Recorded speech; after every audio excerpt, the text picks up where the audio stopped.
سورۃ الاحزاب 21واں پارہ ہے، آیت نمبر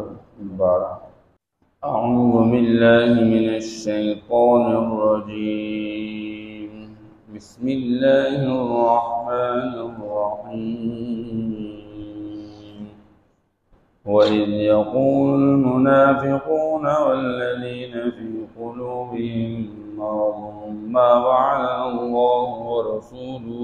إِلَّا غُرُورًا۔ وَإِذْ قَالَتْ طَائِفَةٌ مِّنْهُمْ يَا أَهْلَ يَثْرِبَ لَا مُقَامَ لَكُمْ فَارْجِعُوا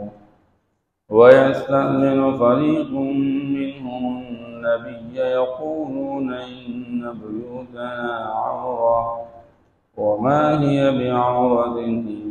يُرِيدُونَ إِلَّا فِرَارًا۔ صدق اللہ العظیم۔ وَإِذْ يَقُولُ الْمُنَافِقُونَ، اور یاد کر اس وقت کو جب منافق کہہ رہے تھے، وَالَّذِينَ فِي قُلُوبِهِم مَّرَضٌ، اور وہ لوگ جن کے دلوں میں بیماری تھی، مَا وَعَدَنَا اللَّهُ وَرَسُولُهُ إِلَّا غُرُورًا، کہ ہمارے ساتھ وعدہ نہیں کیا اللہ اس کے رسول نے مگر دھوکہ۔ وَإِذْ قَالَتْ طَائِفَةٌ مِّنْهُمْ، اور جب ان میں سے ایک گروہ نے کہہ دیا، یا اہل یثرب، اے یثرب والوں، لا مقام لکم، تمہارے لیے یہاں پر ٹھہرنے کی کوئی جگہ نہیں، فارجعوا، تم واپس لوٹ جاؤ، وَيَسْتَأْذِنُ فَرِيقٌ مِّنْهُمُ النَّبِيَّ، اور ان میں سے ایک جماعت اور گروہ آپ صلی اللہ علیہ وسلم سے اجازت طلب کر رہی تھی، یقولون، کہتے ہوئے، ان بیوتنا عورہ، کہ ہمارے گھر غیر محفوظ ہے، وما ہی بعورہ، حالانکہ ان کے گھر غیر محفوظ نہیں تھے، ان یریدون الا فرارا، بس وہ صرف بھاگنے کا ارادہ کر رہے تھے، ولو دخلت علیہم من اقطارها، اور اگر یہ لشکر داخل کی جائے ان پر ان کے مدینہ کے اطراف سے، ثم سئلوا الفتنۃ، اور پھر ان سے جنگ کا مطالبہ کیا جائے، لآتوها، تو ضرور حاضر ہوں گے، وما تلبثوا بها الا یسیرا، اور نہیں ٹھہریں گے مگر بہت کم، وَلَقَدْ كَانُوا عَاهَدُوا اللَّهَ مِنْ قَبْلُ، اور یقیناً یہ اللہ کے ساتھ پہلے بھی عہد کر چکے، لا يولون الادبار، کہ پیٹ پھیر کر نہیں بھاگیں گے، وَكَانَ عَهْدُ اللَّهِ مَسْئُولًا، اور اللہ کے ساتھ کیے گئے عہد کا پوچھا جائے گا۔ قل، آپ کہہ دیجئے، لن ينفعكم الفرار، تمہیں بھاگنا کوئی نفع نہیں دے گا، ان فررتم من الموت او القتل، اگر تم بھاگ جاؤ موت سے اور قتل سے، وَإِذًا لَا تُمَتَّعُونَ إِلَّا قَلِيلًا، اور تب تمہیں فائدہ اٹھانے کا موقع نہیں دیا جائے گا مگر بہت کم۔ قُلْ مَنْ ذَا الَّذِي يَعْصِمُكُمْ مِنَ اللَّهِ، کہہ دیجئے کون ہے جو تمہیں بچاوے اللہ سے، ان اراد بکم سوءا، اگر اللہ تمہارے ساتھ ارادہ کر لے برائی کا، او اراد بکم رحمہ، اور اگر یا اللہ ارادہ کر لے تمہارے ساتھ مہربانی کا، وَلَا يَجِدُونَ لَهُم مِّن دُونِ اللَّهِ وَلِيًّا وَلَا نَصِيرًا، اور نہیں پائیں گے یہ اپنے لیے اللہ کے سوا کوئی حمایتی اور مددگار۔ چونکہ غزوہ احزاب سے متعلق بات شروع تھی، ایک طرف مومن اور مخلص مسلمان آپ صلی اللہ تعالیٰ علیہ وسلم کا ساتھ دے کے فقر و فاقوں کے باوجود اور افراد کی کمی کے باوجود اور اسلحہ اور سامان جنگ کی کمی کے باوجود اپنے جان کے نذرانے پیش کرتے ہوئے آپ صلی اللہ تعالیٰ علیہ وسلم کے ساتھ شانہ بشانہ کھڑے تھے اور آگے بڑھنے کی کوشش کر رہے تھے، لیکن اسی موقع پہ مسلمانوں کے صف میں موجود کچھ منافق لوگ تھے، انہوں نے کمزوری دکھانے کی کوشش کی اور مسلمانوں کے حوصلوں کو پست کرنے کی کوشش کی، اس لیے ماقبل اللہ جل شانہ نے مومنوں کے ساتھ جو مدد اور نصرت اس موقع پر کی اس کا ذکر کیا ہے کہ اللہ جل شانہ فرماتے تمہارے اوپر لشکریں چڑھ آئی اوپر کی جانب سے نیچے کی جانب سے، لیکن اللہ جل شانہ نے ایسی ہوا چلا دی کہ اس ہوا کی وجہ سے ان کے خیمے اکڑ گئے اور ان کے دیگیں الٹ گئی اور ان کی سواریاں بدکنے لگی اور وہ بھاگنے پر مجبور ہو گئے اور وہ ان کو شکست حاصل ہو گئی اور مسلمانوں کو اللہ جل شانہ نے فتح نصیب فرمایا۔ اسی دوران منافق لوگ کہنے لگے او جی ہمارے ساتھ اللہ اس کے رسول نے جو وعدہ کیا ہے وہ تو دھوکہ ہے۔ اصل مسئلہ یہ تھا کہ احد کے موقع پر بھی یہ بات ہو گئی تھی کہ آپ صلی اللہ تعالیٰ علیہ وسلم نے ارشاد فرمایا تھا فتح آئندہ کے لیے ہماری ہو، اس لیے کچھ معمولی سے وقت کے لیے دشمن لوٹ کے آیا تھا، لیکن پھر اللہ پاک نے مسلمانوں کو حوصلہ عطا فرمایا اور ہمت عطا فرما دی، مسلمانوں کو اللہ جل شانہ غلبہ عطا فرمایا۔ تو اس وقت بھی یہ بات ہو گئی تھی، اور پھر جب یہاں پر یہ احزاب کے موقع پہ مختلف لشکریں آئی اور انہوں نے چڑھائی کی مدینہ کے اوپر اور پھر انہوں نے خندق کھود دیا اس کو ان کے مقابلے میں، اس وقت بھی منافقین کہنے لگے او جی یہ تو کہہ رہے ہیں کہ ہم تو چٹان کے وہ جو توڑتے وقت آپ صلی اللہ علیہ وسلم نے فرمایا کہ مجھے اللہ نے دکھا دیے روم کے محلات اور فارس کے محلات کہ وہ ریزہ ریزہ ہو گئے اور وہ مسلمانوں کے ہاتھوں فتح ہوں گے، تو کہنے لگے ہم یہاں پر اتنے زیادہ پھنس گئے ہیں اور یہاں پر ہم جو ہے اپنے بول و براز کے لیے باہر نہیں نکل سکتے اور کہہ رہے ہیں کہ جی ہم روم اور ایران کے محلات فتح کریں گے۔ تو یہ سارا دھوکہ ہی ہے، اس میں اور کچھ بھی نہیں ہے۔ ہمارے ساتھ جو ہے فتح کا وعدہ کیا گیا ہے، حالانکہ یہ تو شکست کا سامنے نقشہ آ رہا ہے۔ اس لیے منافقین اس وقت کے اندر وَإِذْ قَالَ طَائِفَةٌ مِّنْهُمْ، اللہ فرماتے اور یاد کر اس وقت کو جب انہی منافقین میں سے کچھ لوگوں نے کہا تھا، ایک گروہ نے کہا یا اہل یثرب، اے یثرب والو، مراد یہاں پر مدینہ والے ہیں۔ ویسے یثرب یہ ایک شخص کا نام جو مدینہ منورہ سے پہلے اس علاقے کا نام اس شخص کے نام سے مشہور تھا، لیکن اس کے اندر ملامتی کا معنی پایا جاتا ہے، اس لیے آپ صلی اللہ علیہ وسلم نے فرمایا یثرب نہ کہہ دیا کرو، اگر کسی کے زبان سے یثرب نکلے تو اس کو چاہیے کہ استغفار کرے، لہذا مدینہ کہہ دیا کرو، مدینہ منورہ کہہ دیا کرو۔ بہرحال لا مقام لکم فرجعوا، منافقین نے کہا او مدینے والوں تم جو ہے یہاں پر آئے ہو مقابلے کے لیے، لیکن تمہارے پاس افراد کوئی نہیں ہے، تمہارے پاس سامان جنگ کوئی نہیں ہے، کھانے پینے کی اشیاء تمہارے پاس کوئی نہیں ہے، تو اس کمزور حالت میں تم اتنی بڑی قوت اور طاقت والے لشکر کا کیا مقابلہ کرو گے؟ واپس لوٹ جاؤ اپنے گھروں کی طرف، فرجعوا، واپس لوٹ جاؤ۔ اور کچھ لوگ تو ایسے تھے جو کہ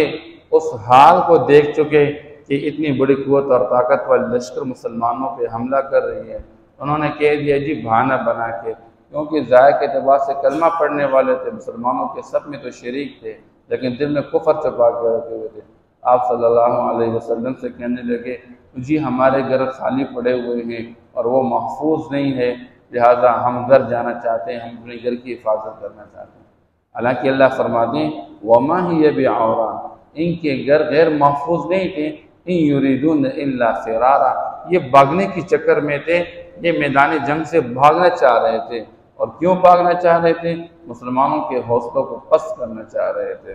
بہرحال اللہ فرماتے ہیں ان کا مزاج عجیب ہے، مسلمانوں کے ساتھ مل کے کافر کے خلاف لڑنے کے لیے کہا جا رہا ہے تو یہ بہانے بنا کے بھاگنے کی کوشش کرے، حالانکہ یہی منافق لوگ وَلَوْ دُخِلَتْ عَلَيْهِمْ مِنْ أَقْطَارِهَا، اگر یہ لشکر والے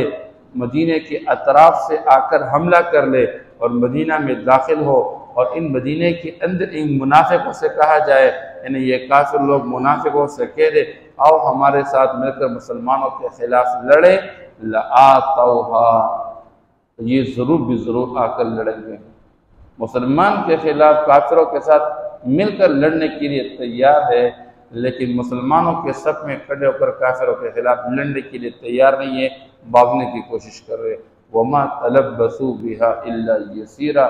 یعنی جب ان سے مطالبہ کیا جائے کہ آؤ بھائی میدان جنگ میں، کافر ان سے کہہ دے کہ ہمارے ساتھ لڑو مسلمانوں کے خلاف، تو ذرہ برابر دیر نہیں کریں گے، بس فوری طور پر آ کے کافروں کے صف میں شریک ہو کے مسلمانوں کے خلاف لڑیں گے۔ اسی اللہ فرماتے ہیں وَلَقَدْ كَانُوا عَاهَدُوا اللَّهَ مِنْ قَبْلُ لَا يُوَلُّونَ الْأَدْبَارَ، انہوں نے پہلے بھی اس طرح کہا تھا کہ بس آئندہ کے لیے ہماری توبہ ہے، ہم اللہ اس کے رسول کے ساتھ عہد کرتے ہیں کہ ہم مسلمانوں کے صفوں سے بھاگیں گے نہیں، پیٹ پہ کے جائیں گے نہیں، بلکہ ہم مسلمانوں کے صف میں شریک ہو کر کافروں کا ڈٹ کے مقابلہ کریں گے۔ لیکن حقیقت یہ ہے کہ یہ اپنی قول پر پکے نہیں ہیں، جب وقت آ جاتا ہے میدان میں لڑنے کا تو میدان جنگ سے پھر یہ بھاگنے کی کوشش کرتے ہیں۔ وَقَانَ عَهْدُ اللَّهِ مَسْئُولًا، اللہ فرماتے کوئی مسئلہ نہیں، انہوں نے اللہ کے ساتھ عہد کیا ہے، اللہ ان سے پوچھیں گے، اللہ کے ساتھ کیے گئے عہد کے بارے میں ان سے پوچھا جائے گا کہ تم اپنے عہد کے خلاف کیوں کر چکے۔ اس لیے عہد کا خلاف کرنا یہ مسلمان کا شان نہیں ہے، یہ مسلمان کے شان کے خلاف ہے۔ کوئی بندہ کسی کے ساتھ ایگریمنٹ کر لے اور پھر اس کے خلاف چلے، یہ مناسب نہیں ہے، یہ مومن اور مسلمان کی شان نہیں ہے، یہ منافق ہو سکتا ہے، مومن نہیں ہو سکتا۔ اللہ جل شانہ ان کو فرما رہے ہیں قل، اے میرے نبی آپ کہہ دیجئے لن ينفعكم الفرار ان فررتم من الموت او القتل، تم میدان جنگ سے کیوں بھاگ رہے ہو؟ اس لیے بھاگ رہے ہو کہ تمہیں موت نہ آئے، تم اس لیے بھاگ رہے ہو کہ تم قتل کا شکار نہ ہو، تمہیں قتل نہ کیا جائے۔ اگر تم قتل کے خوف سے اور موت کے خوف سے بھاگنا چاہ رہے ہو تو یاد رکھو تمہارا بھاگنا تمہیں کوئی نفع نہیں دے گا، کوئی کام نہیں آئے گا۔ کیوں؟ موت جہاں بھی مقدر ہے، میدان جنگ میں ہو تو پھر بھی موت آئے گی، اگر گھر میں ہے تو گھر میں بھی موت آئے گی۔ یہ تو نہیں کہ میدان جنگ میں موت ہے اور گھر میں موت نہیں ہے، اسے تمہارے بھاگنے کا فائدہ ہی کوئی نہیں ہے۔ مسلمان میدان سے کیوں بھاگے؟ مسلمان کا یقین یہ ہے کہ میری موت اور شہادت، میں مارا جاؤں، قتل کیا جاؤں اللہ کے راستے میں، تو میرے لیے اگر یہ مقدر ہے یہاں میدان کے اندر تو یہاں بھی آئے، اگر گھر میں تو گھر میں بھی، اس سے وہ بھاگتا نہیں ہے۔ بخلاف منافق کے، وہ یہ سمجھ رہا ہے کہ یہاں موت ہے اور میں گھر بھاگے اپنے آپ کو چھپاؤں گا تو وہاں موت نہ آئے، وہاں میں قتل نہ کیا جاؤں۔ نہیں، اللہ فرماتے وَإِذًا لَّا تُمَتَّعُونَ إِلَّا قَلِيلًا، تب تو تمہیں فائدہ اٹھانے کا موقع نہیں دیا جائے گا مگر تھوڑا سا۔ مطلب یہ تم بھاگ کے چلے جاؤ گے، اپنے گھر چلے جاؤ گے، اپنی بیوی بچوں کے پاس چلے جاؤ گے، چھپ جاؤ گے، لیکن تمہارا اللہ کے راستے سے بھاگ جانا اور کافر کے ساتھ مقابلے کے بجائے اپنے آپ کو بزدل بنا کے گھر میں پناہ لینا، تمہیں کچھ وقت کے لیے فائدہ اٹھانے کا موقع تو دیا جائے گا، لیکن پھر بھی موت مقدر آ جائے گی۔ وَلَوْ كُنْتُمْ فِي بُرُوجٍ مُّشَيَّدَةٍ، اور بھائی کہاں اپنے آپ کو محفوظ کرتے ہو؟ تم بڑے مضبوط قسم کے بلڈنگ اور عمارت بنا کے سمجھو کہ تم محفوظ ہو گئے موت سے، نہیں، موت تمہیں گھس کر آئے گی۔ اگر تم مضبوط اور بڑی بلڈنگ بنا کے اپنے آپ کو محفوظ سمجھتے ہو، لیکن تم محفوظ نہیں ہو۔ آج لوگ دنیا میں دیکھتے ہیں زلزلہ آیا، کیوں آیا؟ یہ فلاں بلڈنگ جو ہے اس کی بنیادیں کمزور تھیں، اس کے اندر لوہا کمزور لگا گیا، سریا کمزور تھا اور اس کی بھرائی چکی صحیح نہیں ہوئی تھی، اس لیے ہر بندہ جب تعمیر کرتا ہے اعلیٰ سے اعلیٰ درجے کا سریا لگاتا ہے اور پھر سیمنٹ بھی کوشش کرتا ہے اور جو بجری استعمال کرتا ہے مال بھی زیادہ استعمال کرتا ہے تاکہ یہ مضبوط ہو۔ لیکن جب اللہ کا حکم آ جائے، اللہ کے حکم کے سامنے سارے ڈھیر ہے، کچھ بھی نہیں ہے۔ اس طرح خالد بن ولید رضی اللہ تعالیٰ عنہ، جن کو سیف اللہ کہا گیا، اللہ کی تلوار، وہ فرماتے تھے اگر میدان جنگ میں موت ہوتی تو میں خالد کب کا مرا ہوتا، لیکن میں تو بار بار شہادت کی تمنا سے میدان میں جاتا ہوں اور مجھے شہادت نصیب نہیں ہوئی۔ اور وہ اپنے گھر میں بستر پر وفات پا رہے ہیں اور پورا بدن زخم سے بھرا ہوا ہے۔ کہ کیوں بھاگتے ہو بھائی میدان سے؟ اس لیے اللہ جل شانہ منافقوں کو سمجھاتے ہیں تمہارا بھاگنا تمہیں کوئی کام نہیں آئے گا۔ قل کہہ دیجئے میرے پیغمبر، من ذا الذی یعصمکم من اللہ، کون تمہیں اللہ سے بچائے گا، ان اراد بکم سوءا، اگر اللہ تمہارے ساتھ برائی کا ارادہ کر لے، اللہ تمہیں پکڑنے پر آ جائے۔ وہ تو ایک مچھر سے بھی کام لے سکتا ہے، جو بادشاہی کا دعویٰ کرنے والا اور ربوبیت کا دعویٰ کرنے والا اور انسانوں کو اپنے سامنے سجدے پر مجبور کرنے والا، اس نے ایک مچھر سے اس کو ذلیل کر دیا۔ اس لیے جب اللہ جل شان تمہارے ساتھ برائی کا ارادہ کرے، کہاں بھاگ جاؤ گے؟ اللہ معاف کر دے، ناراض نہ ہو۔ آج ہم گرمی محسوس کرتے ہیں، مسجد میں آنے میں تنگی محسوس ہو رہی ہے، نماز کے پڑھنے میں تنگی محسوس ہو رہے ہیں، لیکن ہم ہی ہوتے ہیں بازار میں جا کر قطاروں میں کھڑے رہتے، آٹے کے لیے کوئی فرق محسوس نہیں کرتے۔ وہ جی خیر ہے، گرمی برداشت کریں، آٹا مل جائے گا۔ حضرت عمر رضی اللہ تعالیٰ عنہ ایک مرتبہ پوچھا گیا ان سے، بتاؤ تو صحیح تم پر کوئی سخت حال گزرا ہو؟ فرمایا ہم پر ایک حال وہ بھی گزرا ہے، ہم نے دیکھا اپنی آنکھوں سے کہ میدان کے اندر دشمن کے سامنے کھڑے ہیں اور کھانے پینے کا کچھ بھی نہیں ہمارے پاس، اللہ اکبر، اور گھر بھی اتنی شدید درجے کی ہے، پانی ہمارے پاس کوئی نہیں تھا، ہمارے ساتھی نے ایک اونٹنی ذبح کر دی، یہ موقع ہے، اونٹنی ذبح کر دی اور اس کی اوجڑی نکالی، اس کا پانی نہ چھوڑا، ہم وہ پانی اپنے پیٹ پہ ڈال دیتے تاکہ ہمارے جسم کو کچھ ٹھنڈک محسوس ہو جائے۔ اور فرمایا 7 مواقع وہ آئے ہیں صحابہ پر کہ جن میں کھانے کو کچھ نہیں ملا، ٹڈی کھا چکے، ٹڈی، اسے یہ ٹڈی حلال ہے، کھا سکتے ہیں، صحابہ نے ضرورت کے موقع پہ 7 مواقع پہ ٹڈی کھا چکے ہیں۔ اب ہمارا کیا حال ہے؟ اللہ اکبر۔ فرمایا سردی سے اپنے آپ کو بچانے کے لیے ہمارے پاس کچھ نہیں تھا،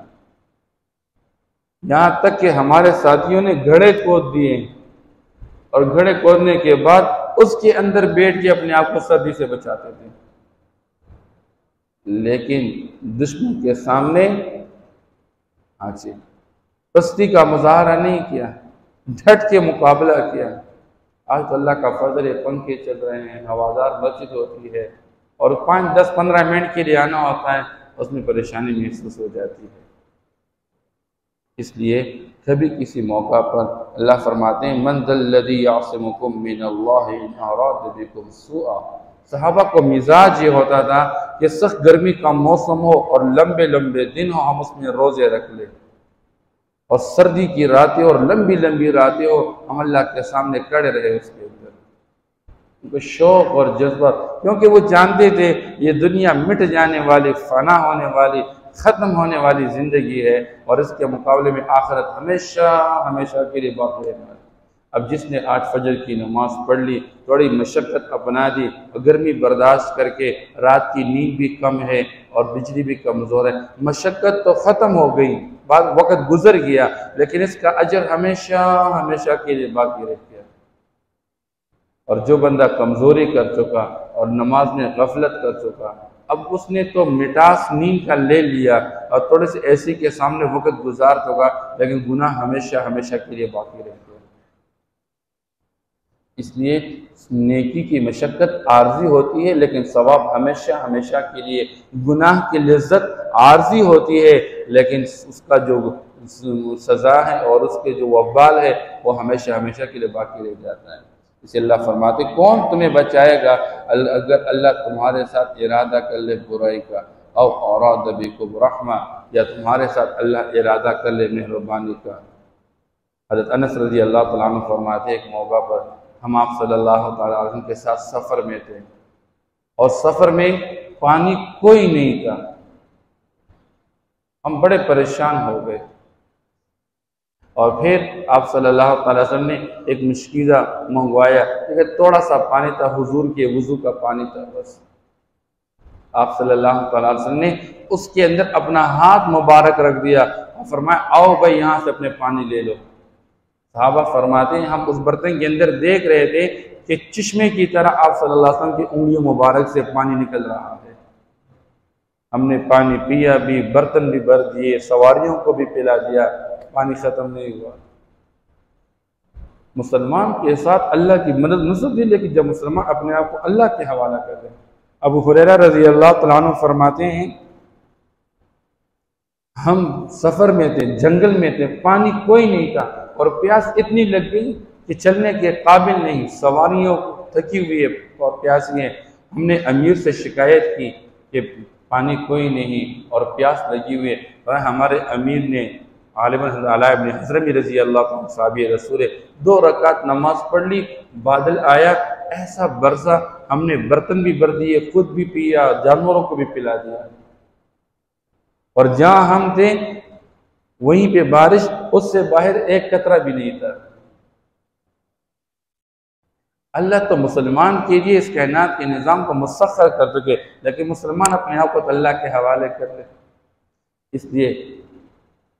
عورتوں کے اندر بھی ایسی عورتیں جن کو باندھا گیا، پیاسا رکھا گیا، بھوکا رکھا گیا، اللہ نے آسمان سے پانی کا ڈول نازل فرمایا اور اس سے اس نے پانی پیا۔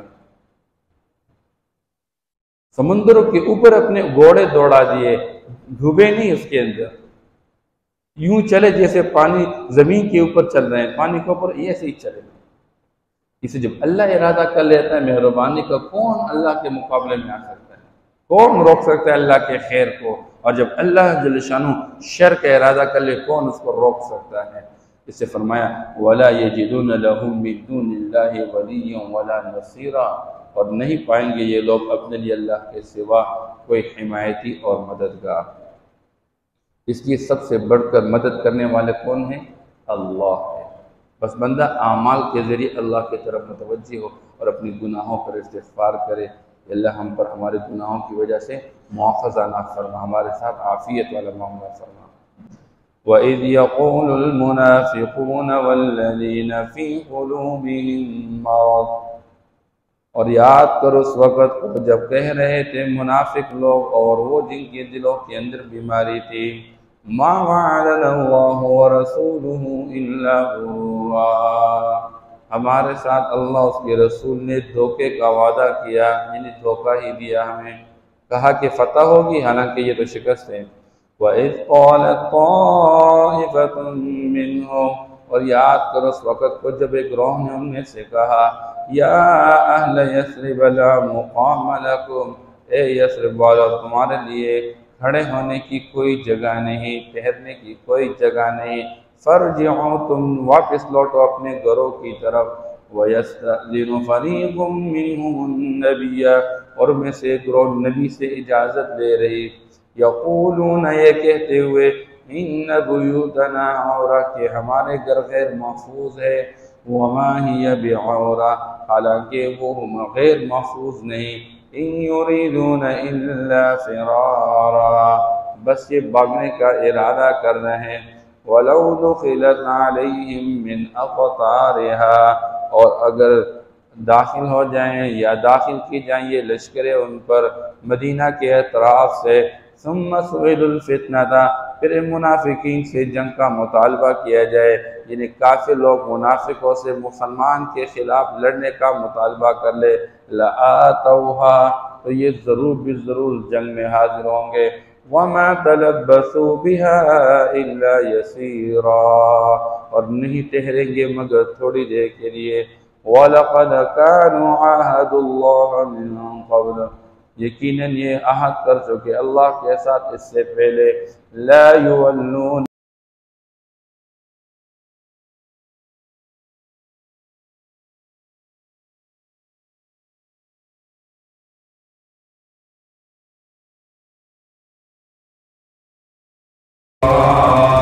کہہ دیجئے کوئی نفع نہیں دے گا تمہیں فاصلہ،